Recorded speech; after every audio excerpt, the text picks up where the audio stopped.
Today we're going to look at the concept of power, which is something we were introduced to in grade 9 briefly with electricity. We'll talk about that and how it relates in just a minute.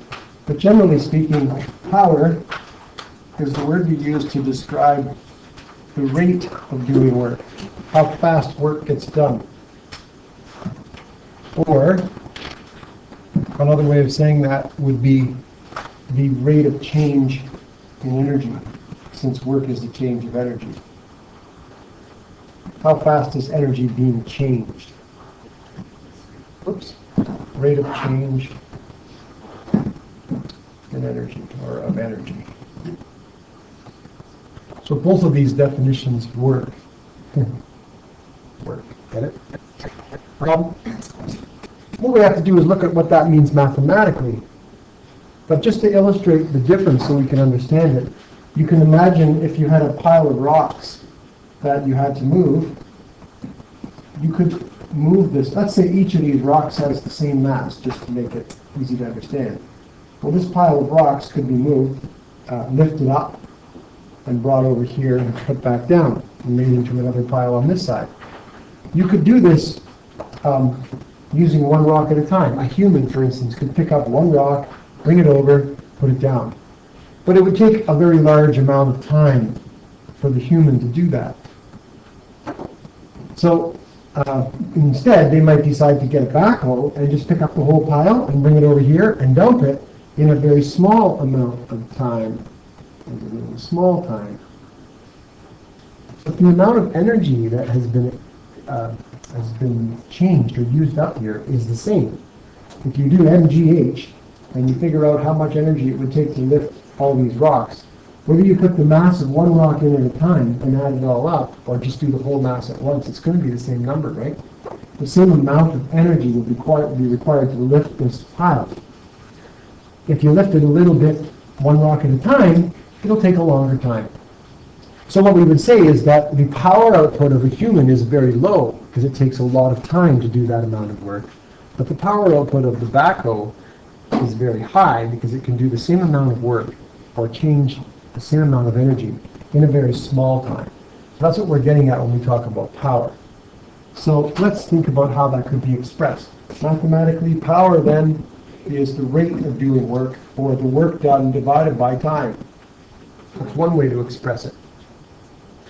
But you could also express it as the change in energy over time, how energy changes with time.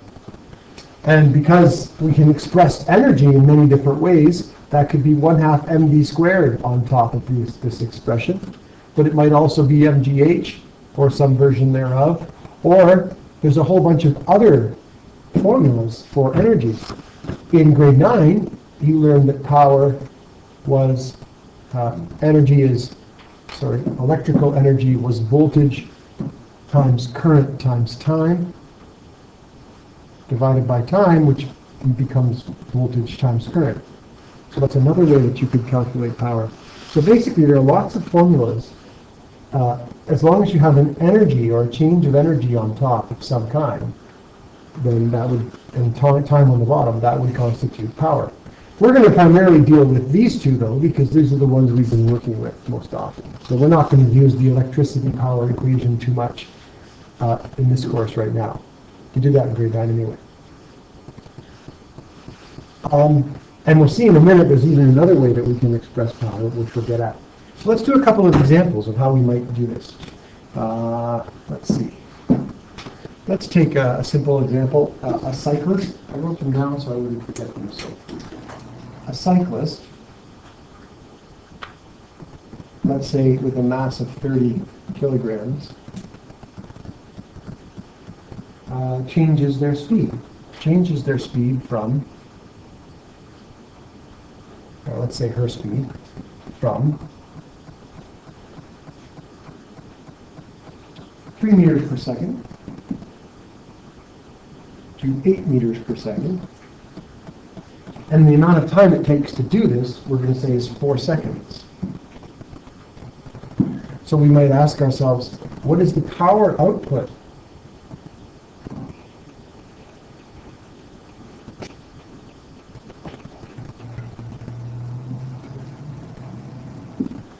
of the cyclist. How quickly is the cyclist changing her energy?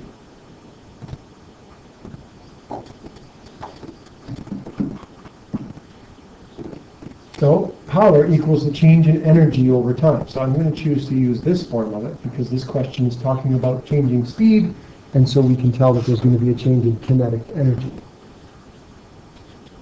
And the change in the energy would be the kinetic energy 2 take away kinetic energy 1, delta dk, over time. Right? So we would fill in the formulas for that. 1/2 mv2 squared take away 1/2 mv1 squared divided by time. And if I just simplify the top a little bit, it's 1/2 of m v2 squared take away v1 squared divided by time. So this is how my equation for power in this case would work out. And I can put in the numbers I know. The power would be, the mass we said was a 20 kilogram cyclist, or 30. Did I say 30? 30. Okay, let's make it 30 then. A 30 kilogram cyclist. And the second speed was 8, so 8 squared, and the first speed was 3, so 3 squared. So this comes becomes 15, half of 30, and this would be 64. Take away 9, which is 55. And what happens if we multiply 15 by 55? Anybody got that? What does that come out to? 825. About 825. So then what? 825, that's the unit, right? Well, because it's energy over time, it's joules divided by seconds. So power could be thought of as joules per second. It's how much energy you're changing every second, right? Joules per second. But we give it a special name because we do this in physics a lot. We want to honor the people who did all the hard work to come up with these ideas. And there's a guy by the name of James Watt who did a lot of power and energy stuff. And so we call this a watt, or a W, capital W. So we can say that it's 825 watts of power. Push it up a little bit. Up this way, you mean? No, like down. Oh, okay, sure. I can move it down a bit. How's that? Yep. Oh, crap, I forgot. I did that this morning, too. It's funny, I do the same thing, and I do it again. We forgot about our little T. Let's go back and fix that. See our little T here? We forgot about him, and it was 4 seconds, right? So, sorry, it's not going to be that number. It's 15 times 55 divided by 4. So that was, what was that number again? 800 and what? 25. 825 divided by 4. We forgot the time. So what would that's going to be? 206 point something small, right? So 206-ish watts is what it should actually be. Thanks for that, Dan. We would have all messed up. It's funny, I made that mistake this morning, and I did it again today. Anyway, that's the idea. So to clarify, let's do another example then. This time we'll do one that involves a different kind of energy change. Let's do a comparison. Compare a human and a horse. So if we're going to compare them, we're going to say that let's use a pile of rocks. Each rock will be 2 kilograms, so it's not very realistic that every rock will be identical, but close enough. The pile of rocks needs to be moved, or needs to be lifted. And we'll say lifted to a height of 2 meters.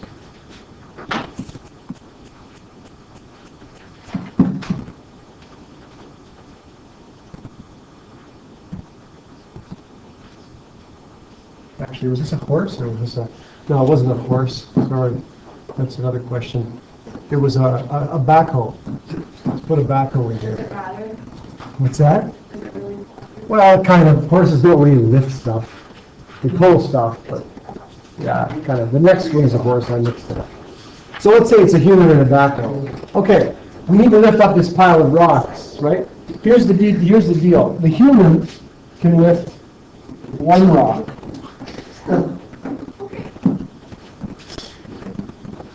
Every 5 seconds, but the backhoe can lift, let's say 15 rocks every 5 seconds.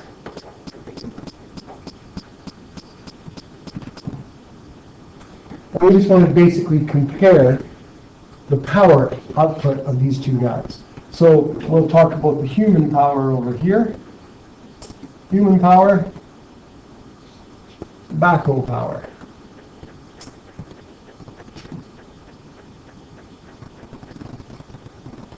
Power equals energy, or the change in energy, over time.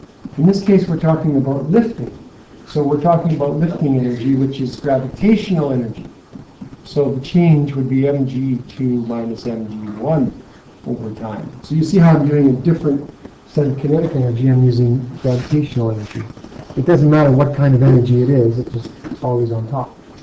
Now when we assume that the bottom height would be 0 from the ground, so really what this becomes is just mgh2 divided by the t, because that's going to be a 0, right, for the initial height. And so what do we have here? Well, we have a human who can lift a 2 kilogram rock, that's the mass, against gravity, 9.8, to a height of, was it 3? 2 meters. Height of 2 meters. So we need 2 meters here for the height, and he can do one of those rocks every 5 seconds. So that's how you would fill in the information for that. So it's 4 times 9.8, and then divided by 5. 2 times 2 is 4, times 9.8. 7.84 watts of power. Not very much, because humans aren't very powerful. We can do a lot of work, but it takes us a long time, right? Humans can build pyramids, but it took a long time. Okay, let's do the backhoe. It would be the same equation, so I'll just use the shortcut that we have down below there, over t. This backhoe is not going to lift one rock at a time, it's going to lift 15 rocks at 2 kilograms each. That's a total of 30 kilograms of mass, right? 15 rocks, 2 kilograms each, times 9.8, and 2 meters high, and 5 seconds. So when you do this multiplication, 30 times 9.8 times 2, and then divide by 5, we get 117.6-ish watts of power. So obviously, the backhoe is far more powerful than the human, even though they're both doing the same work, because it can do everything much quicker, which is really what power is all about. One last example.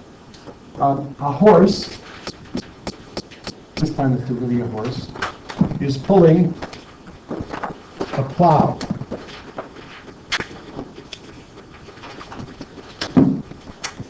Okay, plow the field, and the plow has a mass of 80 kilograms. No, is it 80? Yeah, I guess that sounds good. 80 kilogram plow that it's pulling through the field. There's a frictional coefficient of 0.8 between the plow and the ground as it pulls along. And if the horse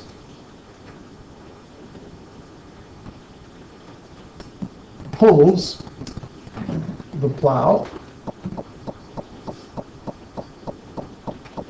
20 meters in 120 seconds, and what kind of power output does this horse have?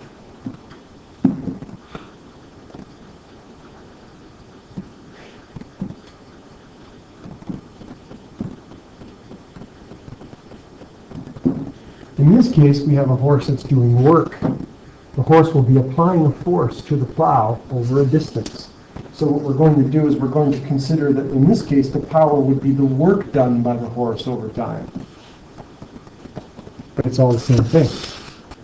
the work done by the horse over time would be the force applied. Work is force applied by the horse times the distance that the horse is moving. And of course, if there was an angle, there'd be a cos theta. But we're going to see very shortly that we won't have an angle. So let's draw a picture, a little free body diagram here. There's the plow. There's the applied force of the horse. This would be the frictional resistance of the plow. This would be the normal force. And this would be the gravity force. So now we have to revert back to unit 2 again and try to figure out what that applied force is going to be. The plow is 80 kilograms. So in order to do that, we will go to, this won't go down for some reason. Oh my, thing is off. Let's do a little F net X here. I'll just kind of stay on this side here. And an F net Y. Let's start with F net Y, which would be the normal force and the force of gravity. We assume that there would be no up and down acceleration. Normal force, gravity is mg, so minus 80 times 9.8, right? We did this last unit, so we can do it fast right now. So that's 7. What is that going to be? 9 8 72, and 6 7, 86, right? Newtons of force would be the normal. 784. Minus. Last block, everybody's tired, including me. Okay, let's do F net X to see what the applied force would be. It's the force applied plus the force of friction. And again, we would expect the horse to pull at a constant speed rather than accelerate the plow. So we can put a 0 for the acceleration, F applied, and then minus mu, I said it was 0.8, and Fn, 784. And when you move that to the other side and multiply that, it's our 32, 64, 67, 56, 62. Is that about right? Yeah. 627 newtons of force would be the applied force. So now we can use that to go back over here. If we look at the way the force is being applied, we can assume there's no angle. Now there could have been an angle. The horses could have been pulling up like this on the plow a little bit, in which case we would put the angle in, but we're going to have cos theta be 0 here, or the angle 0, so cos theta will just become a 1, right? It won't actually be part of the thing. But you could use an angle also if you had it. So we've got our force applied, which we said was, how much again? 627-ish. Okay, 0.2 I think it was. Multiplied by the distance that he's going to move the plow, which was 20 meters, right? And the time was 120 seconds.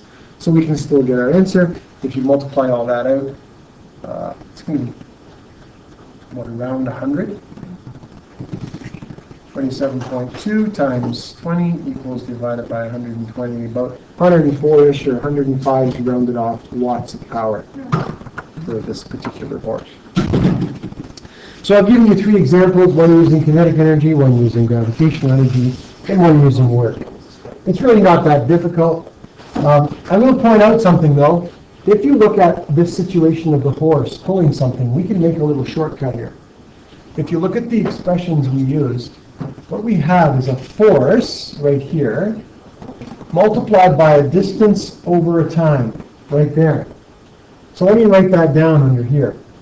We have a force, we have power being a force applied times a distance over time.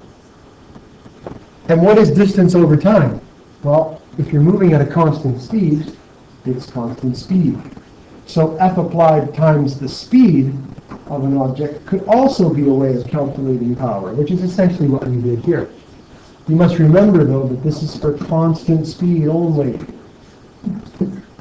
not for any other situation. But that's one that'll come up. I think there's a question in one of the worksheets where you may have to use this particular little expression here. And other than that, it's pretty straightforward. I think that's all we need to worry about, so we'll call it a day.